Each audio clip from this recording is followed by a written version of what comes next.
Hello again, everybody. Dr. Arbeitman here. Thank you so much for clicking on this video and allowing me into your home. The purpose of this video is to give you a full body stretch, what I personally do and or would recommend that you can do at home. One of the first courses that I took in chiropractic school was called spinal hygiene. And I love that terminology because if you think of dental hygiene, we take care of our teeth, but our spine is probably actually more important than our teeth.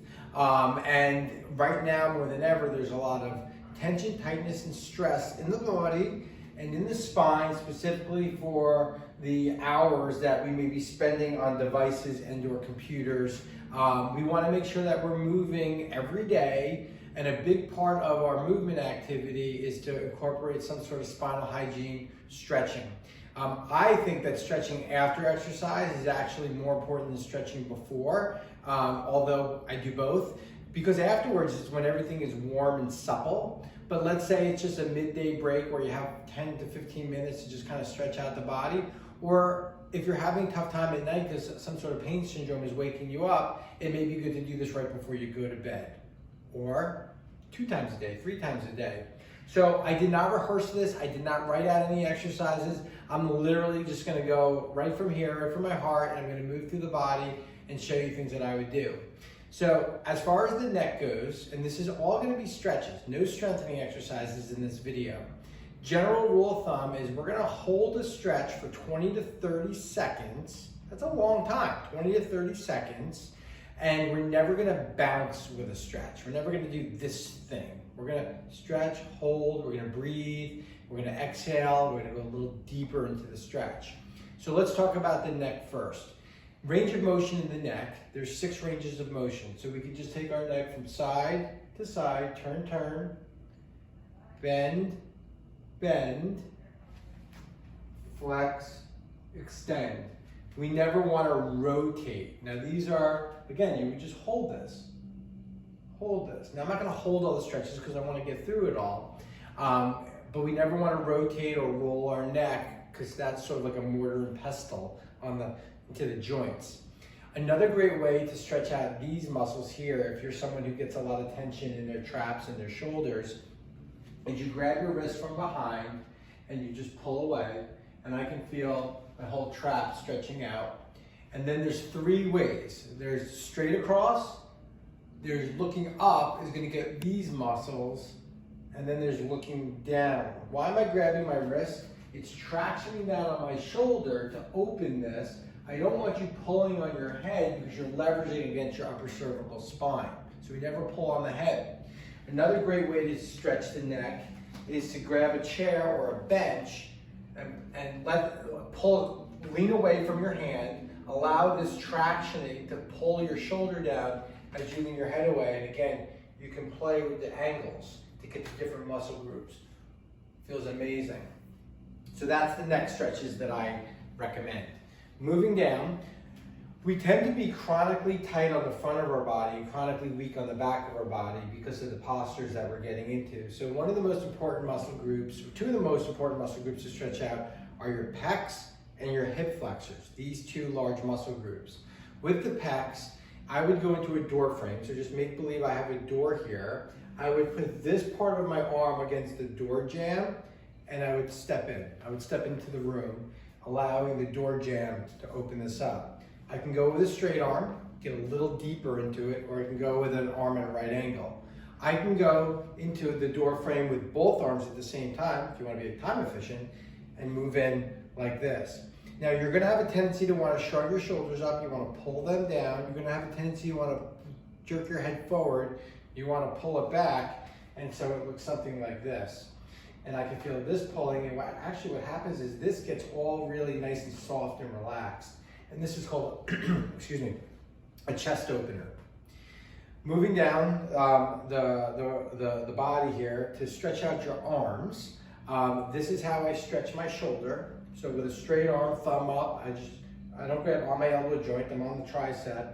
I keep my shoulder down and I'm pulling across. That feels great. If I want to stretch this muscle, the lat muscle, I can close the door, grab the doorknob, and just sort of pull back like this. If I want to stretch my forearms or my wrists, I can do this, I can do this, I can do this, and I'm going to show you a couple others on the ground in a moment. So getting onto the ground, we're moving down the body here. One of my favorite exercises to do is called the cat-cow. A lot of people already know the cat-cow, but this is sort of like dental floss for the spine. The spine is like a bicycle chain with lots of links, and if one link gets stuck or isn't moving properly, that's what causes problems. So this is one of my favorite exercises to do in the morning before I go to bed. The big thing here is to get your wrists underneath your shoulders and your knees underneath your hips. I'm gonna arch up like a scared cat. Meow. And then I'm gonna look up as I let my belly fall to the ground. So a common mistake that people do is they start doing like this thing. It's not a push-up. Like my elbows are locked, my hips are locked. This is a perfect square. Imagine there's a rod going through my hips, and I'm just rotating on that. And that's amazing. It feels so good, especially when I get up at the scared cat. It just stretches out, opens up my lower back. From this position, I can go down into a child's pose, which feels amazingly amazing. And you can play with different things here. You can get your knees to the outside of a mat, feet together, get a little wider. I can walk out to one side, and I feel that on my right lat. I can walk out to the other side. I feel it on my left lat. It feels amazing. I'm gonna feel great after I do this for you guys. Even in the cat-cow, you can bend one way if you need to open up your rib cage. Another great exercise, if you tend to get a lot of tension between your shoulder blades, between your scapula, when you're down in this child's pose position, which is amazing, you can thread an arm through, just gently lay your head down, and I feel the middle of my back opening up. Another way to get the middle of the back stretched out is to do this eagle posture, and I'm just sort of separating or opening up my shoulder blades. So you'll pick the ones for the areas that you need, and you may just want to run through all of these. Now, the most important exercise to do for everybody is the hip flexor, and that's this muscle. And the action of the hip flexor is to flex the hip. Now, this muscle connects from the front of the hip to your 3 lumbar vertebrae. Lots of times when people are sitting or commuting to work or sitting a lot at the computer, and you go to get out of the car or the chair, you're like this, oh! And you feel it here, and you're like this. And if that's you, that means your hip flexors are chronically or acutely tight. And lots of times it's on one side more than the other. So if you're sitting a lot, you really need to stretch out the hip flexors. And just by loosening the hip flexors, you can release a lot of lower back pain.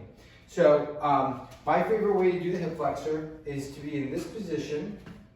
Very gently, I'll push back on my knee, and I'm leaning my butt forward. You may have to hang on to something. Now I'm going to show you a couple different progressions. You can put your arm up to get you a little more stretch, and then you can turn away to really stretch this out. And again, I'm just leaning forward. Want to get a little deeper for the athletes? We get into more of a runner's lunge like this. So I can feel this on my ham, my glute, and my hip flexor.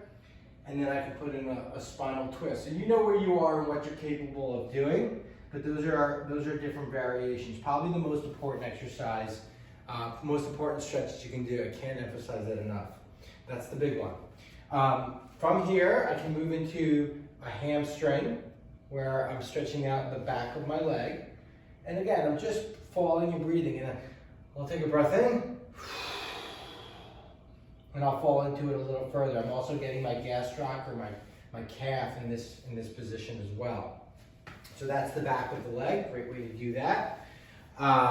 So I like doing straddle stretches because it sort of opens up the groin, and you can just, gently lunge from side to side, and that's going to open up these inside muscles. If you get a lot of tension and tightness in there, you can go out to one side. From here, if you have a strong back, if you don't do this, You can bend down, you can straddle, you can go out to one side, you can go out to the other side. Just another way to get the back of the leg. You can get a back of the leg by going up onto a chair. So I'm just giving you lots of variations, and that's the back of the leg. And again, these are being held for 20 to 30 seconds. And then I guess the last one that I want to show you is how to stretch out the quadricep, which is again going to have that same effect on the lower back. Because you got to remember, these are the largest muscles of the body, and if they're taut and tight, they're pulling on your pelvis and your lower back. And so I can do a quadricep stretch like this. You can hold on to something. That's a great way to do it. Oh, and I got to show you 2 more stretches. We got to stretch out our glutes, or our butt. And the way that we do that is we're going to cross one leg over another.